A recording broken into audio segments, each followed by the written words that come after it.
I'm very pleased to be here on My Magical Thing with Jason Miller, strategic sorcerer, author, and teacher of the art and science of magic. Jason, it's lovely to have you here. Thank you for having me. I'm so happy to be on The Magical Thing, on My Magical Thing. This is an awesome idea. Well, my friend, Jason, may we please see your magical thing? Okay, let me know. How many people have done that joke, right? No, so my magical thing is this rather sizable wasp staff, which is a little beat up over the years. I got this in, I think, 1995 from a friend of mine.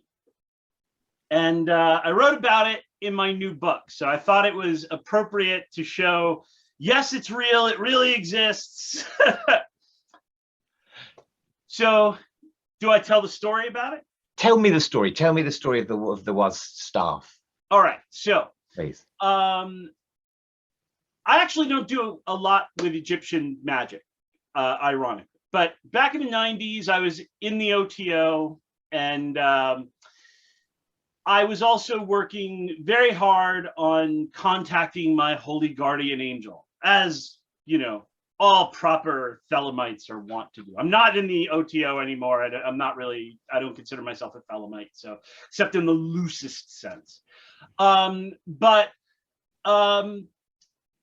was banging out the Liber Samek 3 times a day, and then increasing the amount of time that I was dedicating to it. And then eventually I got the Betts translation of the PGM, and I sculpted it. I went back down to the original more than the Crowley version.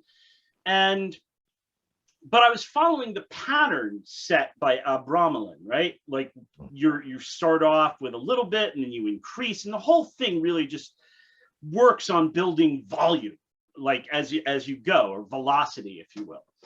And so after about 9 months, I have the moment. The angel appears, right? The angel is there, gives me her name.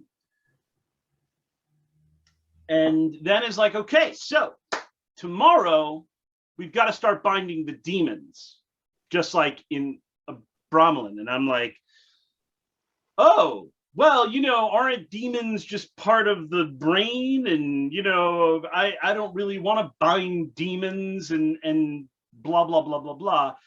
And the angel's like, no, dude, you got to bind the demons. Like, you know, you now are, you know, connected to this current, and it then transmits through you a bit. So you have to take measures to bind the demons so that they don't go bananas with this, you know, with all this energy, that you don't attract things to you and so on. And I'm like, well, I didn't prepare anything. Like, I didn't get a ring because I didn't really necessarily even believe that you existed in the way that you're now manifesting to me.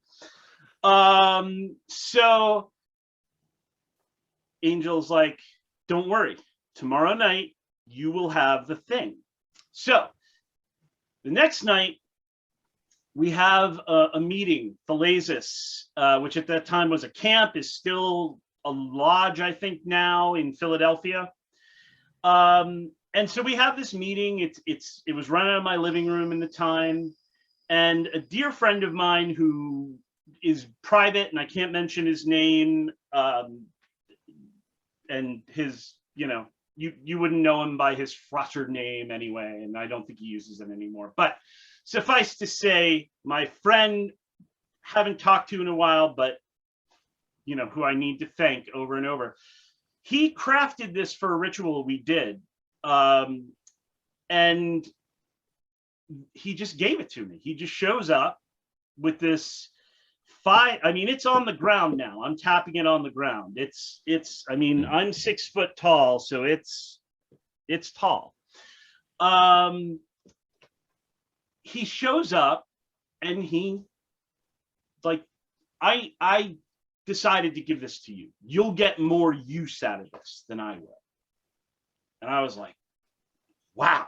First of all, holy crap, because I know he went through a lot to bend the wood for the head and everything else. And he didn't just paint it. He like set the whole damn thing on fire and then sealed in the black ash. And I mean, the whole thing. It's not ebony, but you know, like if Brian Garner made it, it would be made entirely of ebony. But but yeah. And you know, but then I was also like, wow, you know, Angel, real in a way that I wasn't necessarily prepared for, because not only did I have this experience of an angel over there, not in the head, that I could hear, I won't say hear like a person speaking, but certainly not just a voice in the head either. Mm-hmm. But then made a promise of something very definite and physical to happen in a very short window of time, and came through. So, you know, some people, they critiqued my approach to magic, because I always say, make a plan that could happen without magic and then use magic to make it happen. That's like strategic sorcery. And then they say, well, no, you know, miracles happen in magic. Paranormal stuff happens. And I'm like, yes, it does. It absolutely does. So here I am to say it absolutely does. But you don't count on those things. You don't bank on those things. Those are the things that happen a few times in a lifetime. And you treasure them. And I treasure this magical thing. And I've used it for the purpose that the angel gave it to me, and many others over the years. And I should probably clean it up or get a carpenter or something because, you know, it's been to multiple big outdoor rituals, and I've run through the woods with it. And so, you know, the head has like come off and been glued back, but I don't have the skill of my friend, and the ear is nicked, and you know, the bottom is just, you know, it used to be perfectly even, and the bottom is lost because, well, you know, that's what happens to the stuff that you use. The books that you use every day fall apart. You know, my oldest scrying mirror, it looks shabby because I made it in high school, and I'm, you know, 49 years old. And so, yeah, thank you, my friend, Mark, I'll give his first name, for making this and gifting it to me at this most auspicious time.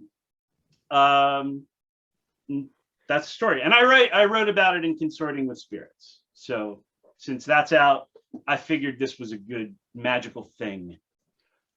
Jason, that's fantastic. Can we have another look at Set's head? Can we have another kind of little glance at this manifestation of the universe, the providing you with this magical object, the reality of the angel jutting through into reality in the form of your friend offering you this gift for defending you against the Apep serpent. Yeah. That is fantastic. Jason Miller, thank you so much for coming on and sharing your amazing magical thing with us. It's really appreciated, my friend. Thank you for having me. Okay, I'll see you again soon. See ya. Cheers, Jason. Bye-bye. Cheers.